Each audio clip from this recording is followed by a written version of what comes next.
ධම්මපදය පණ්ඩිත වග්ගය 81 වන ගාථාව. ලකුණ්ඨක බද්ධිය අරිහතුන් වහන්සේගේ කතාව.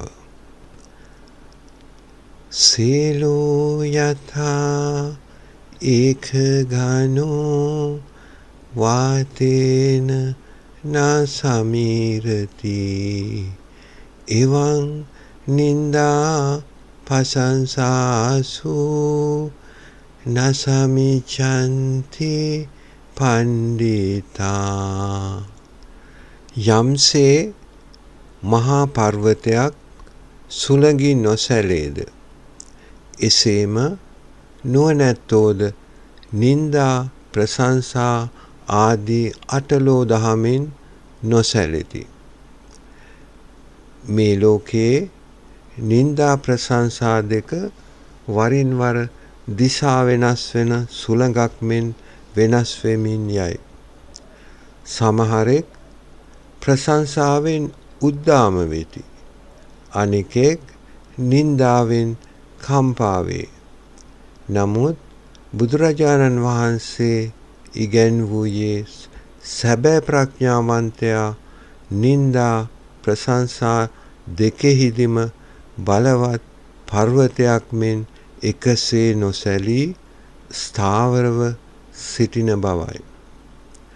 බුද්ධ කාලයේ සිටි ලකුණ්ඨක බද්ධිය නම් අසාමාන්‍ය භික්ෂුවකගේ ජීවිතය තුළින් මෙම නොසැලීමේ ගුණය හොඳින් පැහැදිලි වේ. භාග්‍යවතුන් වහන්සේ ජේතවන ආරාමේ වැඩවසන කාලය තුල තවත් බොහෝ භික්ෂූන් වහන්සේලාද එහි වැඩ වාසය කළහ. ඔවුන් අතර ඊතා කුඩා උසකින් යුත් බද්ධිය නම් වූ භික්ෂුවක්ද විය. අනෙත් භික්ෂූන් වහන්සේලා ඔහුව හැඳින්වූයේ ලකුණ්ඨක බද්ධිය හෙවත් මිටි බද්ධිය ලෙසය. ශරීරයෙන් කුඩා වුවද ඔහුගේ ගුණ නුවණ හා දක්ෂතා විශාල විය.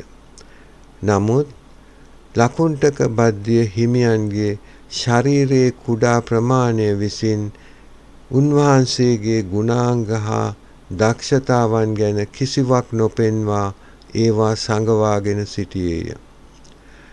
ලකුණ්ඨක බද්ධිය භික්ෂුව රහතන් වහන්සේ නමකි. උන්වහන්සේට සුවිශේෂී ලෙස මිහිරි කටහඬක් තිබුණි.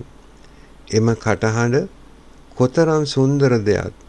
මහරහතන් වහන්සේලා අතර උන්වහන්සේගේ කටහඬ බුදුරදුන්ගේ කටහඬට පමණක් දෙවෙනි වූ බව කියනු ලැබේ. බුදුරජාණන් වහන්සේගේ කටහඬ හිමාලයේ වසන කුරවීක නම් පක්ෂියාගේ මෘදු ගීතයට සමාන කරන ලදී. ලකුණ්ඨක බද්ධිය භික්ෂුව වූ රහතන් වහන්සේගේ කටහඬද එවැනිම මිහිරි කටහඬක් ලෙස සලකනු ලැබීය. එසේ නමුත් ලකුණ්ඨක බද්ධිය හිමියන්ගේ මිටි බව නිසා එම දක්ෂතා හෝ ගුණයන්ට කිසිම ආකාරයක ඇගීමක් අනෙත් භික්ෂූන්ගෙන් නොලැබුණි.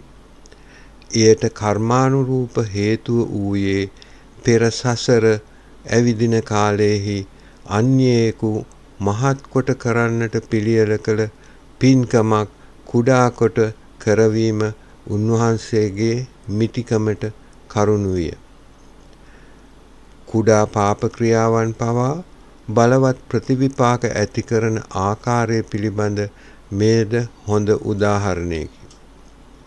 සීල සමාධිය ගුණ නොදත් පුහුදුන් කුඩා භික්ෂූන් වහන්සේලා ලකුණ්ඨක බද්ධිය තෙරුන් දුටු කල්හි අතින් බෙල්ලෙන් කනෙන් නහයෙන් අල්ලා කොහොමද පුංචි බාප්පේ කොහෙද මේ යන්නේ කියමින් කෙලිකවටකම් කෙරෙති.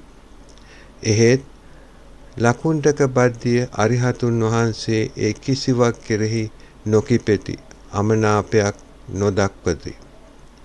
දිනක් ධම් සභාවට රැස් වූ භික්ෂූන් වහන්සේලා බලන්න මේ කිසිවක් කුඩා නොදත් කුඩා සමහර භික්ෂූන් කිසි ගෞරවයක් නැතුව ලකුණ්ඨක බද්දිය හිමියන්ගේ අතින්, පයින්, ඔළුවෙන්, බෙල්ලෙන්, කනෙන්, නහයෙන් අල්ලා කොහොමද මිටි බාප්පේ කියමින් ලකුණ්ඨක බද්දිය තෙරුන්ට වෙහෙස කරත්, කෙලි කවටකම් කරත්, එහෙත් ඒ තෙරුන් වහන්සේ ඒ කිසිවෙකු කෙරෙහි නොකිපෙති, අමනාප නොවෙති ඊ කතා කරමින් වුණා. මේ වෙලාවේ බුදුරජාණන් වහන්සේ එහි වැඩ මා එන්නට කලින් ඔබ වහන්සේලා කතා කරමින් සිටියේ කුමක්දයි ඇසූසේක. භික්ෂූන් වහන්සේලා ඒ සියලු තොරතුරු දැන්වූහ. එවිට බුදුරජාණන් වහන්සේ මෙසේ පැවසීය. ඔව් මහණෙනි, මගේ පුතා ලකුණ්ඨක බද්දිය රහතන් වහන්සේ නමකි. රහත් වූ කිසිවෙකු කෙරෙහි නොකිපෙති, දොස් පහළ නොකෙරෙති. රහත් වූ වන් වනාහි ඝන වූ ගල් පව්වක් වැනි වෙති. කිසිවිටකත් නොසැලෙති වදාලා අනුසන්ධි ගලපා මේ ධර්මදේශනාව කළසේක. සීලෝ යථා ඒක ගනෝ වාතේන නසමීරති ඉවං නින්දා පසංසාසු නසමිච්ඡන්ති පණ්ඩිතා.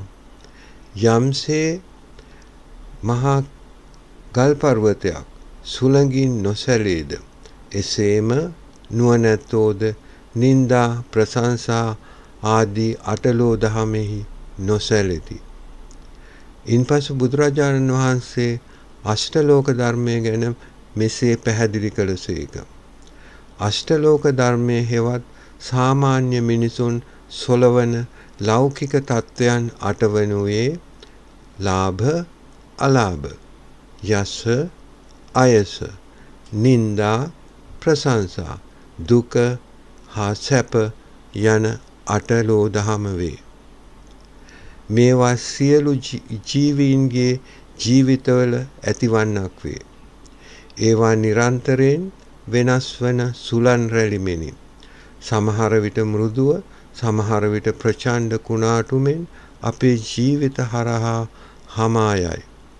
නමුත් ඒවා කිසිවිටකත් ස්ථිර හෝ කිසිවිටකත් ඒකාකාරව පවතින ධර්මතාවයන් නොවේ. ප්‍රඥාවන්තයෝ මෙම ධර්මතාවයන්හි වෙනස් වන බව පැහැදිලිව දකිති.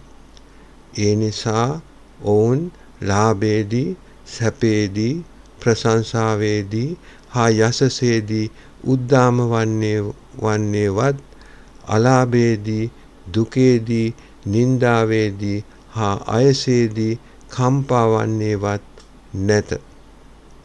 ඔවුන් මෙනෙහි කරන්නේ මෙම අත්දැකීම් ඇති වී නැතිව යයි. මෙම ධර්මතාවයන්ගේ ස්වභාවය වනාහි වෙනස් වීමයි. මෙය දැන ඔවුන්ගේ මනස නොසැලී පවතී. ප්‍රසන්න තත්වයන්ගෙන් ප්‍රීති උද්දාමයට පත් නොවේ. අප්‍රසන්න දේවල් වලින් පීඩාවට හෝ කම්පාවට පත් නොවේ. ඔවුන්ගේ සිත සමබරව පවතී. සුළඟට නොසැලෙන මහා පර්වතයක් මෙන් ස්ථාවරව පවතී. මේ අනුව ලකුණ්ඨක බද්දිය මහරහතන් වහන්සේගේ උදාහරණය හරහා බුදුරජාණන් වහන්සේ ගැඹුරු සත්‍යයක් හෙළි කළසේක. සැබෑ ගුණය වනාහි කෙනෙකුගේ පෙනුමෙහිවත්, කටහඬෙහිවත්, අන් අය අපට සලකන ආකාරයෙන්වත් නොමැති බවය. සැබෑ ගුණය යනු ප්‍රඥාවෙන් පුහුණු කරන ලද මනසයි. සියල්ලෙහි වෙනස් වන ස්වභාවය දක්නා මනසයි. එය ප්‍රශංසාව හා නින්දාව යන දෙකෙහිම එකසේ පිළිගෙන නොසැලී සංසුන්ව පවතී.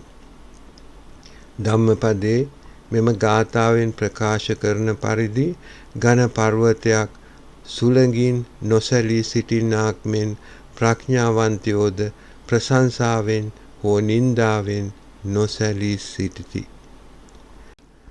සීලෝ යථා ඒකගනෝ වාතේන නසමීරති එවං නින්දා පසංසාසු නසමිච්ඡන්ති පණ්ඩිතා.